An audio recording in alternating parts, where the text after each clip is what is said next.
This will be a day long remembered. Now I am the master.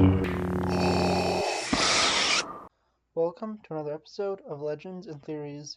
And welcome to a video I've been pushing off for a while just because I wanted to make sure I gave it the time and attention it needed because, well, Heir to the Empire is one of the most important pieces of Star Wars media ever. It is what has began the expanded universe, introduced so many great characters from Talon Card to Mara Jade, Galad Pelion, and of course Grand Admiral Thrawn. Is the beginning of the just incredible Thrawn trilogy, and it's just absolutely incredible to just go and reread this. And while I haven't actually read this one specifically yet, I will do a video when I do read it. But I also do own the graphic novel of it, and I will eventually do a comparison of that to Zahn's original book. But I just absolutely love this story. It's truly, truly incredible and a great beginning to the EU, and well, hopefully they could have a new restart to the EU. Again, I have a petition to go and restore the EU, and I would love for people to be able to support it. Really haven't been able to get too many people to do it yet, but it always can go up. So please, if you want to see stuff return this continuity, please go and sign the petition and share with other people. But going back to just this incredible, incredible book. Just so much stuff happens in it. We get a return to the iconic characters of Luke Skywalker, Han Solo, and Leia Organa, with their stories continuing. But also, there is all the new characters, as I mentioned, and we get two great antagonists set up. We have our military mind in Grand Admiral Thrawn, and then our Force sensitive with Joruis Sabayoth. And I mean, it's just really great to have both of them. I do love how Thrawn is able to basically immediately dispel that this is the real Sabayoth by saying it's a clone and giving those vague hints to him knowing what happened to the actual outbound flight and witnessing Sabayoth's death himself. And of course, this wouldn't be expanded on until a long time later when, I mean, not a long time, this was what, 92, and I think outbound flight was like 04, 05. So it was like 13 years, but still we learn around then what actually happened. And that, well, the Sabayoth clone wasn't too off from the actual person. And yeah, honestly, it was just really interesting to have that in there, but also just to be able to have these ties to the rest of the universe, stuff that Zahn would eventually go and work on, and I mean, it's just fascinating on there just to see how much of that is being set up here, but that's just a small, small section, and I'll be going through this mainly through the story. I'm taking quick checks at the Wikipedia page just to make sure I don't miss anything because last time I did this, because this is a re-review, I did the entire trilogy in one video, and I just think each of these stories deserve their own video, so going into it, yeah, honestly, just really great. You start off with Pelion witnessing a raid and Thrawn being able to turn around what he thinks is a guaranteed defeat into a perfect victory for them where they don't have to call any reinforcements. This just helps set up how truly deadly Thrawn is as a threat, and honestly, it is just really great introduction to the character. Then continuing on, they do go to Wayland, and it's honestly just pretty interesting to see there. They meet Talon Card there, and Card is at this point wanting to be neutral, and he goes, it's like, yeah, I'll help you out, just don't put me in like a bad position because I want to remain neutral, but we haven't, the card eventually does pick a side. I'll be talking about that in the next book, and hopefully it doesn't take me forever to do that one because it took me like nearly a month to get this video done, just because I kept pushing it off, as I said, because I wanted to make sure I had enough time. But yeah, going back to this, I'm introduced to Card and his organization, and the mystery of Mara Jade is very compelling. Card's honestly great in this, and he definitely doesn't get enough love. He is one of those more background characters, mainly appearing in this. I know he appears in some of the later X-Wing novels. It might only be Ice Ard's Revenge and what can the other one's name? The Back Door. Those are the ones I know he appears in those, but I don't know. Maybe I'm forgetting something else, but I think it's just those two. Going on to just some other stuff he appears in. He appears in the Thrawn duology, where he has a very major role, and I think those are the only ones I think of him having major roles in, and then his more minor roles spread throughout different books. Also, he walks Mara Jade down the aisle when she marries Luke Skywalker in Union. Okay, going back just to this one, I just keep thinking of all these other just great EU stories, and make sure I stay focused on the original. Well, technically not the original. There was some other stuff like the Marvel comics and Splinter of the Mind's Eye, but I'm doing that again. So let's go back to this. But yeah, honestly, just going back to it, really just great to see them there. And then we have the story of Han Solo going and trying to recruit smugglers to be able to do shipping for the New Republic. And none of them really wanting to do it. Him learning of Card, but not really knowing how to get into contact with him.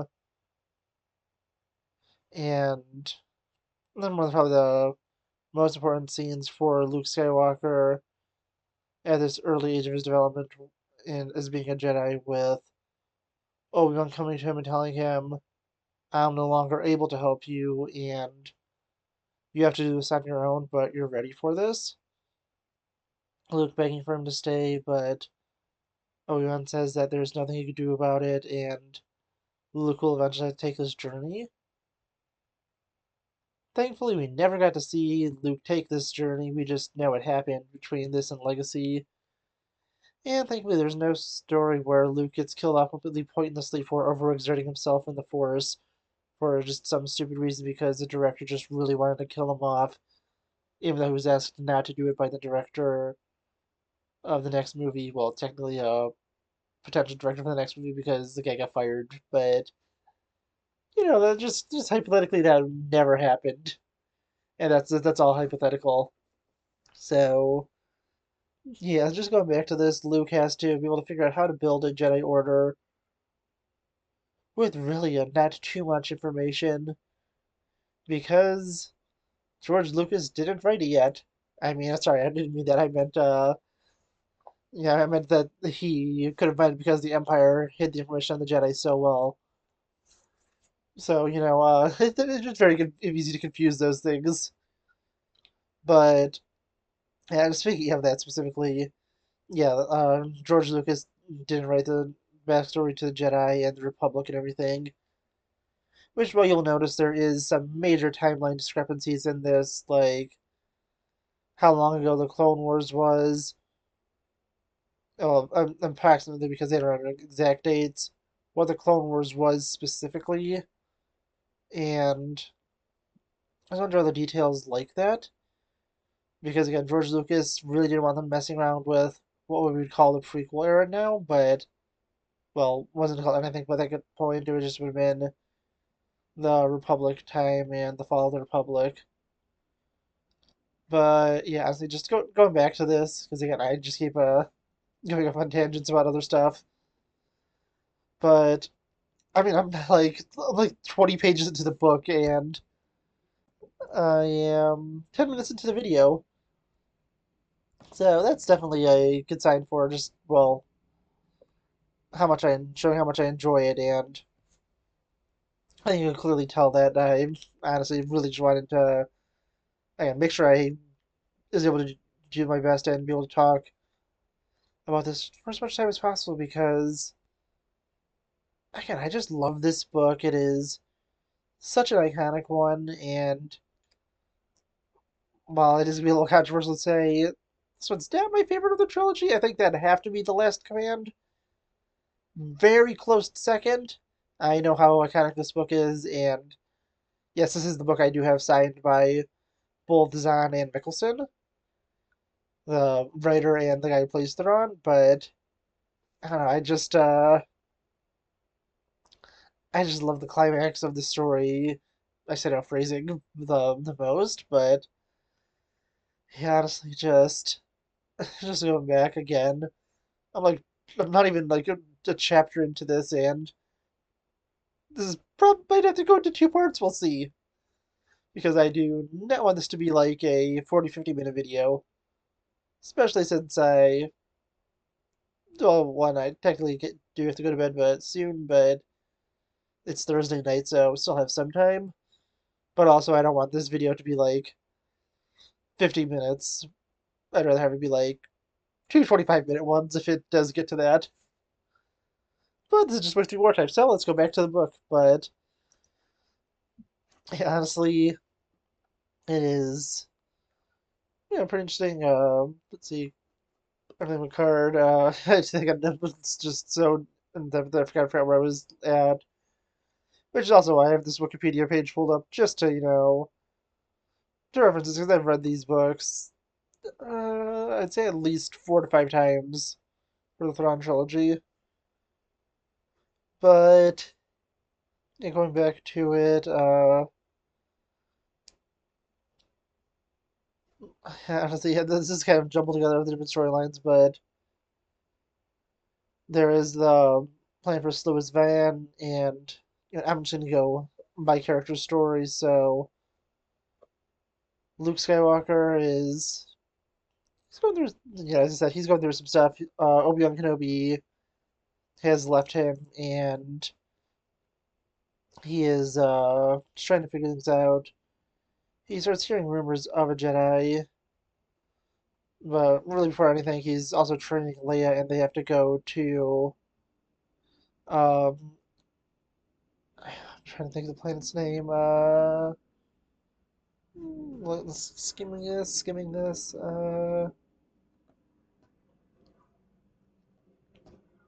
Yeah, I can't think of the planet's name right now, but they do go to a planet, and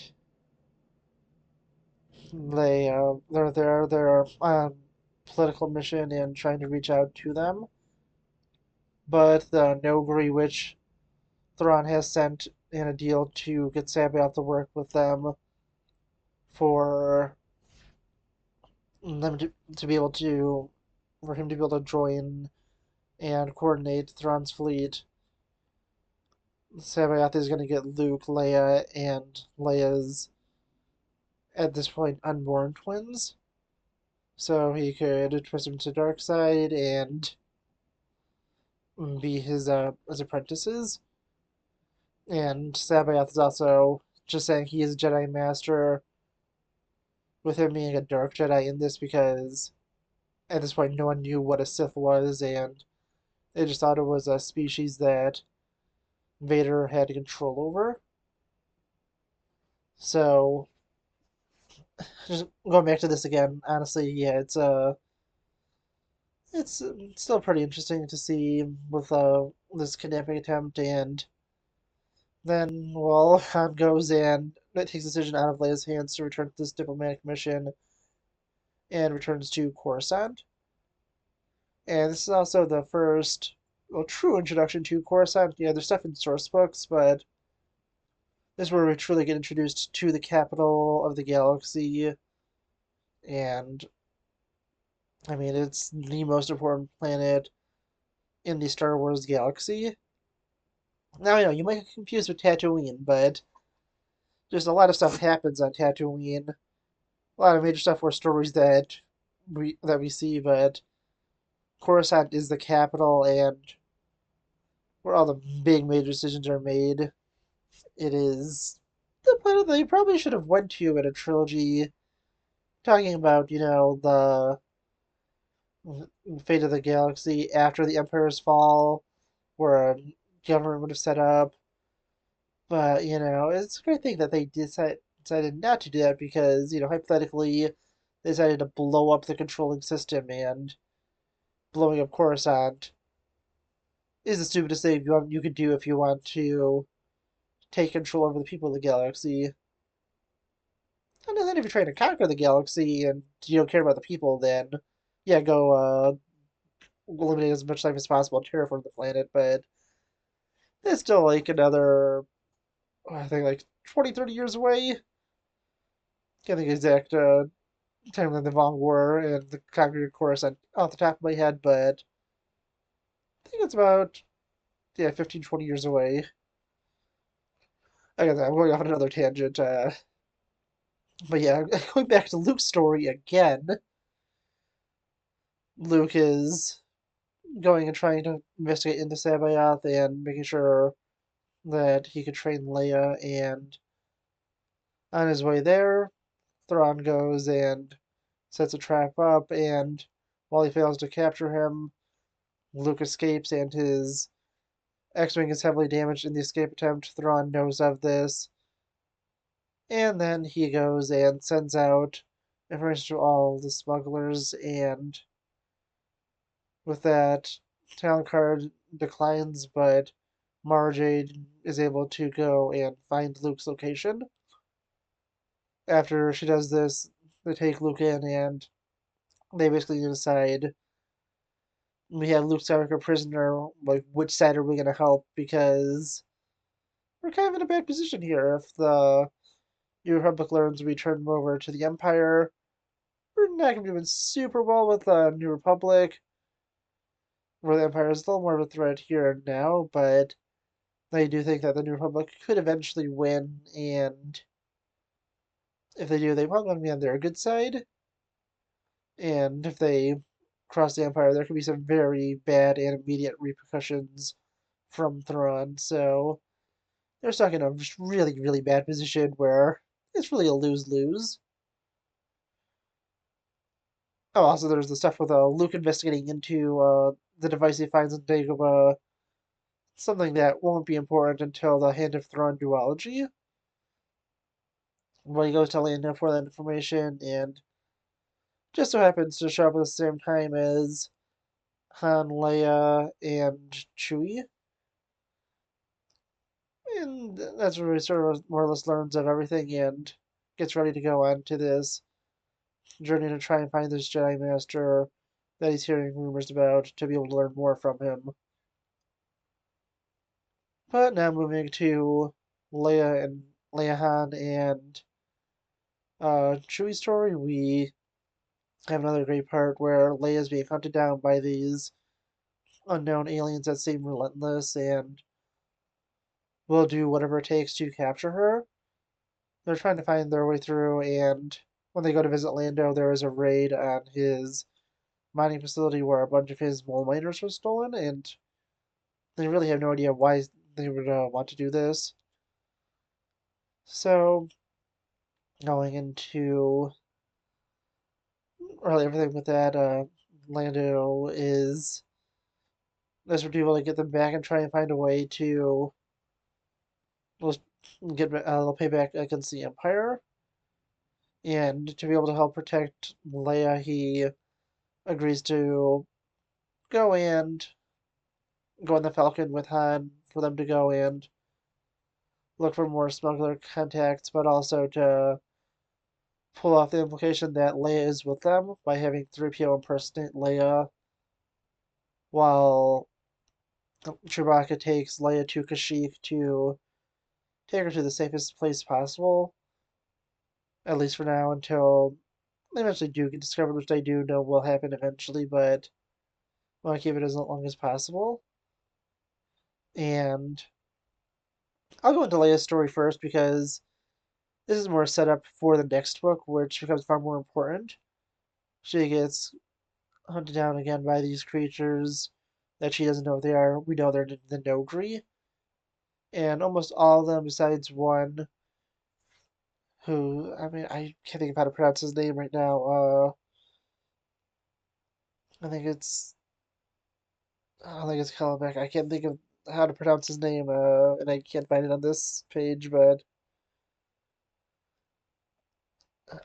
I can't think of his name. But yeah, the Nogri, I believe his name is. I can't think of his name off the top of my head. I'm blanking on it, but it's a Calabac. I keep thinking Darkseid's son. Okay, I found it. It was Cabaret.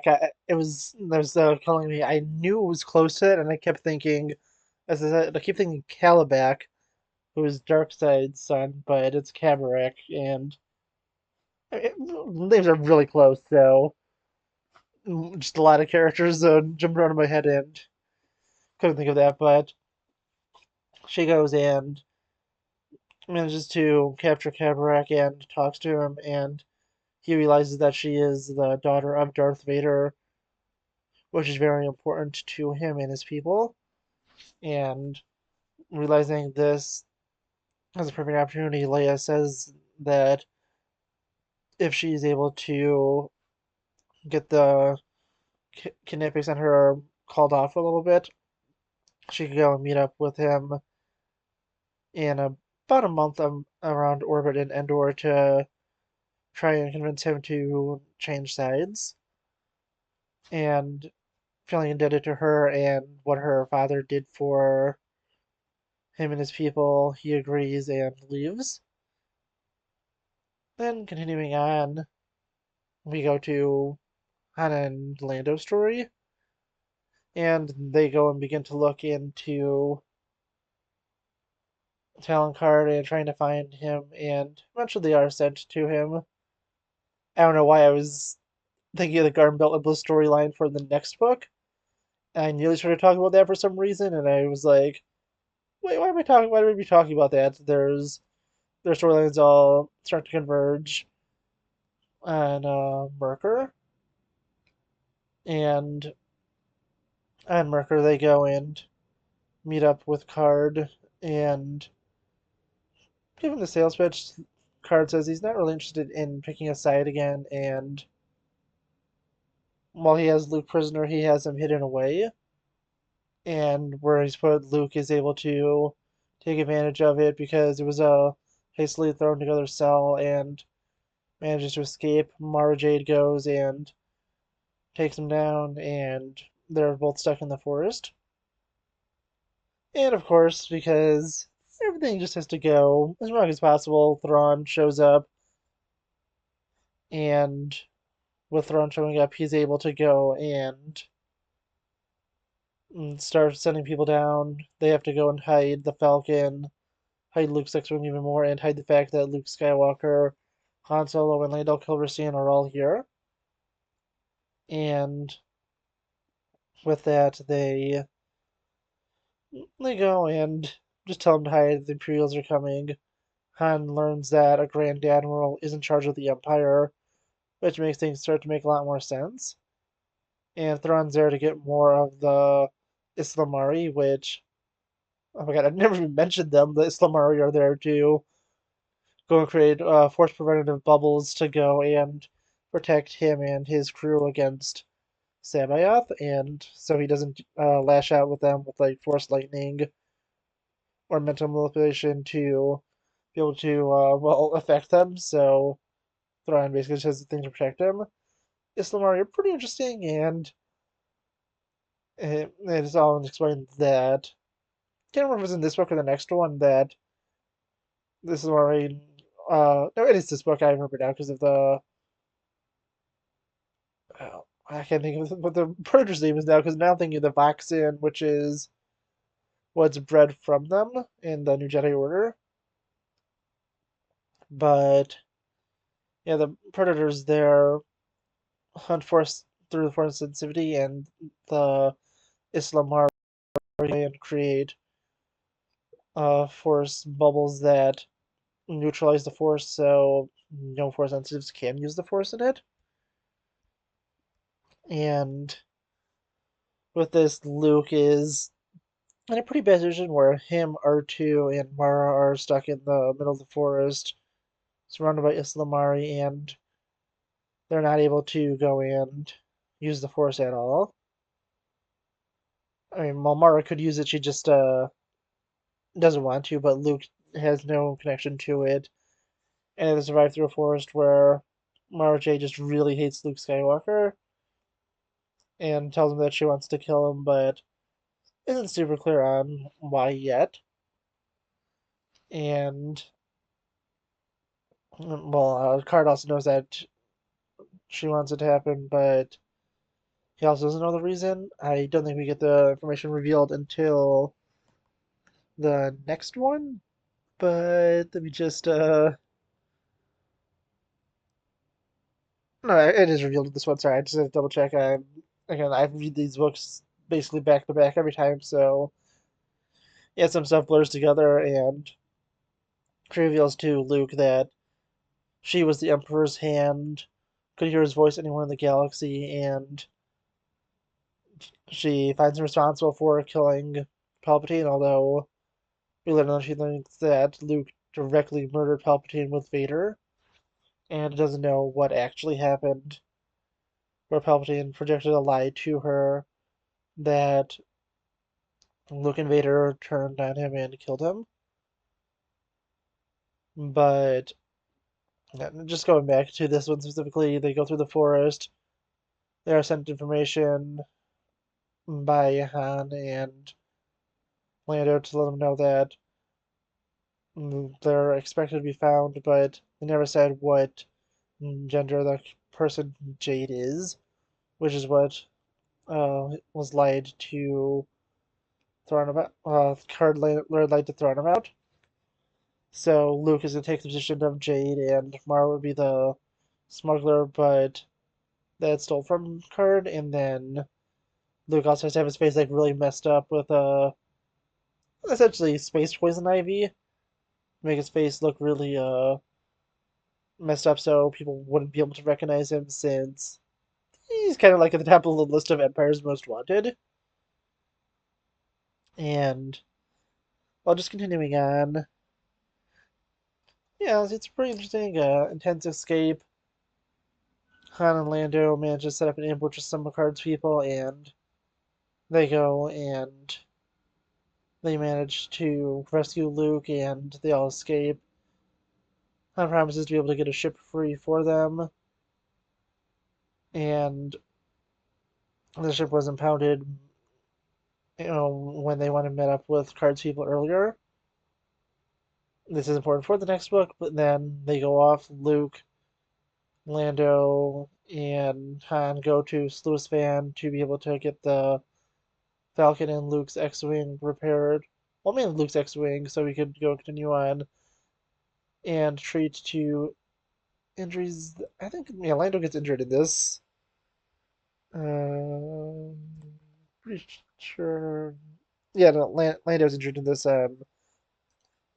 Again, I thought that might have been next book, but yeah, I remember the next book starts out with Lando wanting to get his injuries treated, but well, spoiler alert, there's an attack in this where they have to more or less leave Luke's X-Wing to the side, and they have to go into combat with the Falcon, and they fight off Thrawn's mole miners. Well, Lando's mole miners are stolen by Thrawn, and things are going really poorly for them. They're using the mole miners to steal more capital ships, and as things continue to get worse and worse, they realize, well, Han realizes that there's a shutdown code for them and asks Lando for it, and after Lando gives it to them, they are able to go and destroy Thrawn's plan and That's really the only reason they're able to succeed in this battle.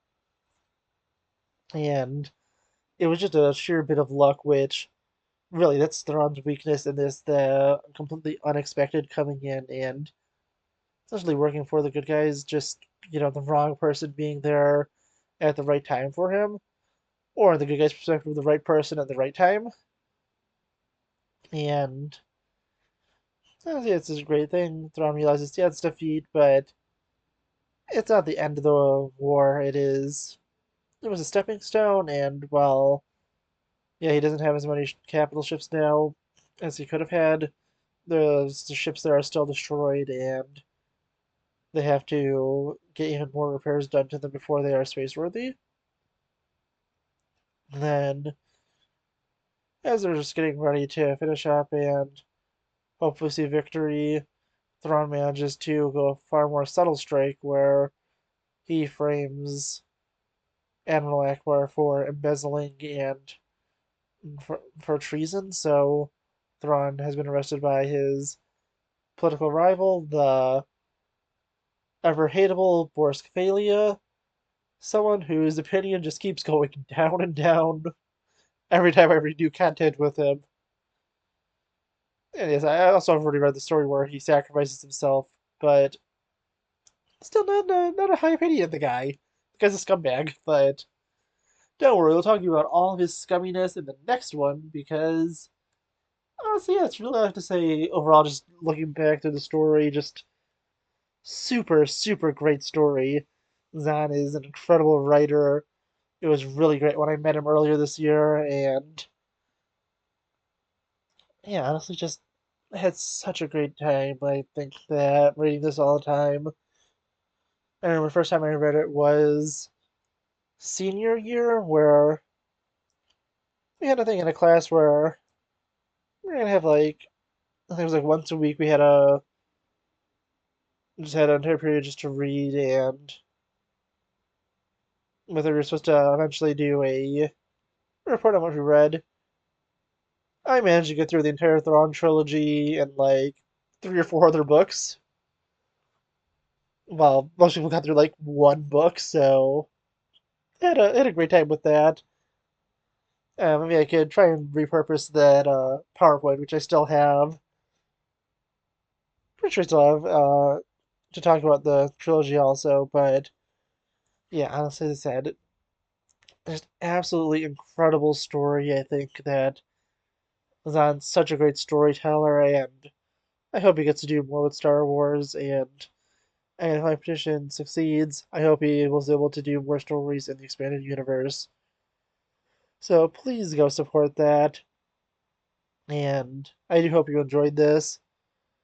A little longer than I wanted, but not too bad. If this was getting basically past this point, I would have probably cut off here and well, I probably cut off like 5 minutes ago and just use that all for a part two of this. But please let me know what you think.